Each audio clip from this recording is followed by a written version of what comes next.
আসসালামু আলাইকুম। এখন শুনবেন সংবাদ শিরোনাম। বিপ্লব ও সংহতি দিবস উপলক্ষে সারা দেশে বিএনপির নানা কর্মসূচি। গণতন্ত্র পুনঃপ্রতিষ্ঠায় সবাইকে ঐক্যবদ্ধ হওয়ার আহ্বান। বিএনপির প্রার্থী ঘোষণার পর কুমিল্লার ৩টি আসনে তৃণমূলে অসন্তোষ। প্রতিদিনই চলছে বিক্ষোভ সহ প্রতিবাদ কর্মসূচি। বাগেরহাট ও ব্রাহ্মণবাড়িয়ায় আলাদা সড়ক দুর্ঘটনায় নিহত ৪, আহত অন্তত ১০ জন। নোয়াখালীতে ট্রাক চাপায় প্রাণ গেছে এক শিশুর। ডেঙ্গু সংক্রমণের সাথে যুক্ত মানবদেহের জিন শনাক্ত। আন্তর্জাতিক জার্নালে রাজশাহী বিশ্ববিদ্যালয়ের শিক্ষার্থীর গবেষণাপত্র প্রকাশ। চিকিৎসা ক্ষেত্রে খুলতে পারে নতুন দুয়ার। কিছু জিনই আমরা আইডেন্টিফাই করতে পেরেছি, সিগনিফিকেন্টলি আমরা প্রুফ করেছি আমাদের এই অ্যানালাইসিসে। আমরা যে ডিরেক্ট আমরা বডিতে এটা অ্যাপ্লাই করবো তা না, এটার জন্য পরবর্তীতে অবশ্যই ওয়েট ল্যাবের হেল্প আমাদের প্রয়োজন হবে। আসসালামু আলাইকুম। এতক্ষণ শুনছিলেন সংবাদ শিরোনাম, এখন শুনবেন বিস্তারিত। জাতীয় বিপ্লব ও সংহতি দিবস উপলক্ষে জেলায় জেলায় আলোচনা সভা ও বর্ণাঢ্য র্যালি করেছে বিএনপির নেতাকর্মীরা। এ সময় নেতারা দলের প্রতিষ্ঠাতা জিয়াউর রহমানের আদর্শ সমুন্নত রাখার তাগিদ দেন। গণতন্ত্র পুনঃপ্রতিষ্ঠায় সবাইকে ঐক্যবদ্ধ হওয়ার আহ্বান জানানো হয় শোভাযাত্রাগুলো থেকে। জাতীয় বিপ্লব ও সংহতি দিবস উপলক্ষে ভোলায় র্যালি বের করে বিএনপি। এতে স্বতঃস্ফূর্তভাবে অংশ নেয় দলের নেতাকর্মীরা। জেলা বিএনপির আয়োজনে শোভাযাত্রাটি শহরের নতুন বাজার, বাংলা স্কুল মোড় সহ বিভিন্ন সড়ক প্রদক্ষিণ করে। পরে দলীয় কার্যালয়ের সামনে গিয়ে শেষ হয় র্যালিটি। এর আগে জেলা সরকারি স্কুল মাঠে আলোচনা সভায় জিয়াউর রহমানের বিভিন্ন অবদানের কথা তুলে ধরেন বক্তারা। রাজশাহীতে দলীয় কর্মসূচির উদ্বোধন করেন বিএনপির কেন্দ্রীয় নির্বাহী কমিটির সদস্য মিজানুর রহমান মিনু। পরে দোয়া ও আলোচনা সভায় তিনি বলেন, ৭ নভেম্বর সার্বভৌমত্ব রক্ষায় ঐক্যবদ্ধ আন্দোলনে নেমেছিলেন সবাই। সেই দীক্ষায় গণতন্ত্র প্রতিষ্ঠায় সবাইকে একসাথে কাজ করার আহ্বান জানান তিনি। মহান বিপ্লব সংহতি দিবসের মধ্যে দিয়ে বাংলাদেশ প্রকৃত সেই স্বাধীনতা অর্জন করে এবং বাংলাদেশ মাথা উঁচু করে বসছে এবং এই দিনের মধ্যে দিয়ে প্রেসিডেন্ট বহুদলীয় গণতন্ত্র সুপ্রতিষ্ঠিত করেন। নাটোরে উপশহর মাঠ থেকে র্যালি নিয়ে বিভিন্ন সড়ক প্রদক্ষিণ করে বিএনপি ও সহযোগী সংগঠনের নেতাকর্মীরা। এর আগে দলীয় সভায় বিএনপির কেন্দ্রীয় নেতা রুহুল কুদ্দুস তালুকদার দুলু বলেন, দেশের স্বাধীনতা, গণতন্ত্র ও সার্বভৌমত্ব রক্ষায় কাজ করে গেছেন প্রয়াত রাষ্ট্রপতি জিয়াউর রহমান। তার আদর্শ বিনষ্ট হওয়ায় পরবর্তীতে দেশে স্বৈরাচারী শক্তি গড়ে ওঠে। শহীদ প্রেসিডেন্ট জিয়াউর রহমানের সেই আদর্শকে বারবার এই বিচ্যুতি ঘটার কারণে পরবর্তীকালে ফ্যাসিস্ট স্বৈরার শাসক এই 15-16টা বছর বাংলাদেশের স্বাধীনতা সার্বভৌমত্বকে আজকে বিপন্ন করেছে। কুমিল্লার 3টি আসনে বিএনপির সম্ভাব্য প্রার্থীর মনোনয়ন ঘোষণায় তৃণমূলে অসন্তোষ। প্রতিদিনই চলছে বিক্ষোভ সহ নানা কর্মসূচি। কোথাও কোথাও অবরোধ করা হচ্ছে রেলপথ ও সড়কপথ। তবে ত্রয়োদশ জাতীয় নির্বাচনের আগে দলীয় বিবাদ মিটিয়ে সুষ্ঠু নির্বাচনের দিকে পা বাড়াবে বিএনপি, এমন প্রত্যাশা সাধারণ মানুষের। কুমিল্লা নোয়াখালী আঞ্চলিক মহাসড়কে মশাল মিছিলের দৃশ্য। টায়ার জ্বালিয়ে সড়কে বিক্ষোভ করে কুমিল্লা 10 লালমাই নাঙ্গলকোট সংসদীয় আসনে মনোনয়ন বঞ্চিত মোবাশ্বের আলম ভূঁইয়ার অনুসারী বিএনপির একাংশের নেতাকর্মীরা। একই দাবিতে নাঙ্গলকোট রেল স্টেশন এলাকায় 1 ঘণ্টা রেলপথেও বিক্ষোভ করেন তারা। আন্দোলন সংগ্রামে জননেতা জনাব মোবাশ্বের আলম ভূঁইয়া 1500টি মামলা তিনি মোকাবেলা করেছেন, নেতাকর্মীদের খবর নিয়েছেন। 17 বছরে একটি মামলা নাই, কারো কোনো নেতাকর্মীর পাশে ছিল না, কখনো ছিল না, পুরো আওয়ামী লীগের হয়ে কাজ করছে।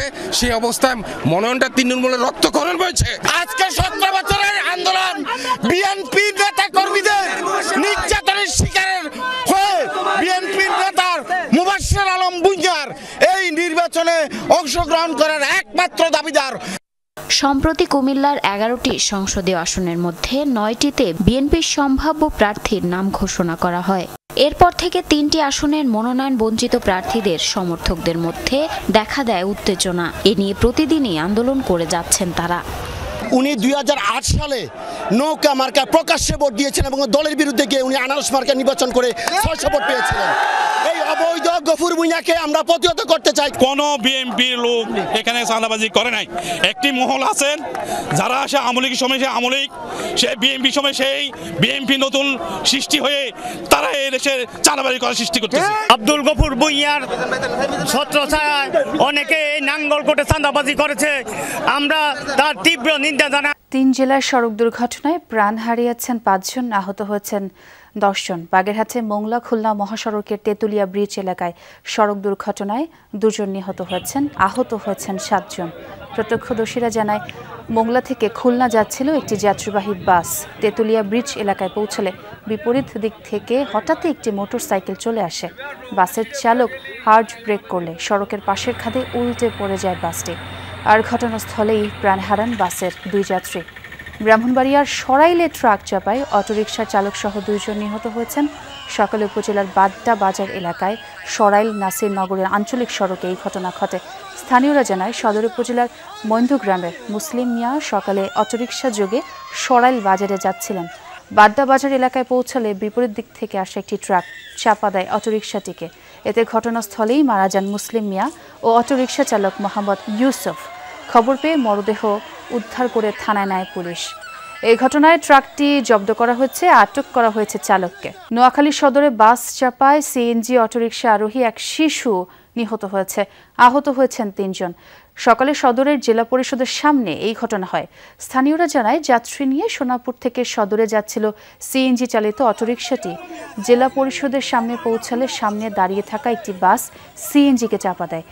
গুরুতর আহত অবস্থায় সিএনজির 3 যাত্রী ও চালককে হাসপাতালে নিলে শিশু তানুকে মৃত ঘোষণা করেন চিকিৎসক। ডেঙ্গু জ্বরের জন্য দায়ী ভাইরাস নিয়ে 1.5 বছর গবেষণা চালিয়ে এর সঙ্গে যুক্ত মানবদেহের 9টি জিন খুঁজে পেয়েছেন রাজশাহী বিশ্ববিদ্যালয়ের এক শিক্ষার্থী।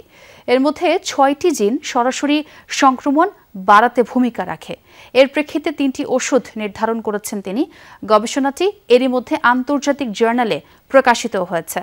গবেষক ও বিশেষজ্ঞরা বলছেন, নতুন এই গবেষণা ডেঙ্গু জ্বরের চিকিৎসার জন্য এক নতুন দুয়ার খুলতে পারে। তারা বলছেন, সরকারি উদ্যোগে ডাটাবেস তৈরির মাধ্যমে এই গবেষণায় ভালো ফলাফল পাওয়া সম্ভব। ডেঙ্গু জ্বরে আক্রান্ত হয়ে দেশে প্রায় প্রতিদিনই প্রাণ হারাচ্ছে মানুষ। ভাইরাসটি এখন পর্যন্ত চিকিৎসা বিজ্ঞানীদের জন্য এক চ্যালেঞ্জ। ডেঙ্গু জ্বরে মৃত্যুর আধিক্য দেখেই রাজশাহী বিশ্ববিদ্যালয়ের পরিসংখ্যান বিভাগের শিক্ষার্থী আব্দুল লতিফ এ নিয়ে গবেষণা শুরু করেন। 1.5 বছরের গবেষণায় ডেঙ্গুর 9টি নতুন জিন আবিষ্কার ও 3টি ঔষধ নির্ধারণ করেছেন তিনি। 2023 সালের ডিসেম্বর মাস থেকে তিনি কাজটি শুরু করেন। এবছর 7 অক্টোবর আন্তর্জাতিক জার্নাল PLOS ONE-এ ফলাফলসহ গবেষণাটি প্রকাশিত হয়। গবেষণায় সিলিকো বিশ্লেষণের মাধ্যমে তারা মানবদেহের 9টি জিন শনাক্ত করেছেন, যেগুলো ডেঙ্গুর সংক্রমণ, কোষচক্রের ব্যাঘাত ও রোগ প্রতিরোধ ব্যবস্থার দুর্বলতার সঙ্গে ঘনিষ্ঠভাবে যুক্ত। গবেষণায় 3টি ঔষধ শনাক্ত করা হয়েছে, যেগুলো ভবিষ্যতে ডেঙ্গুর চিকিৎসায় কার্যকর হতে পারে বলে মনে করছেন গবেষকরা। কিছু জিনই আমরা আইডেন্টিফাই করতে পেরেছি, সিগনিফিকেন্টলি আমরা প্রুফ করেছি আমাদের অ্যানালাইসিসে।